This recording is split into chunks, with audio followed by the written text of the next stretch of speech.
ఈ సర్గలో శ్రీ విశ్వామిత్ర మహాముని తనకు రామునితో కాగల ధర్మకార్యం ఒకటి ఉన్నదని, అది రాముని వల్ల మాత్రమే పూర్తి కాగలదని, కాబట్టి రాముణ్ణి తన వెంట పంపమని శ్రీ దశరథుణ్ణి కోరటం కనబడుతుంది.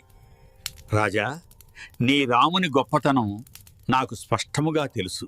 ఆ సంగతి నాకే కాదు, శ్రీ వశిష్ఠునితో పాటు ఇటనున్న ఈ మునులకు కూడా స్పష్టముగా తెలుసు. కాలం మించిపోకముందే నా కోరిక చొప్పున చేసినట్లయితే నీకీ భూమిపై గొప్ప ధర్మలాభము, దానితో పాటు సాటిలేని యశోలాభము కూడా కలుగుతుంది.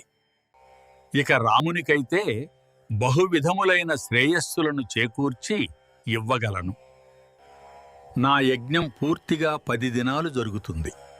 మాటిమాటికి మారీచ సుబాహువులనే బలవంతులైన రాక్షసులు వచ్చి నా యజ్ఞ విఘ్నము చేయుచున్నారు. వారిని నివారించగలవాడు రాముడొక్కడే. ఈ పెద్దలందరినీ సంప్రదించి రాముణ్ణి వెంటనే నా వెంట పంపు.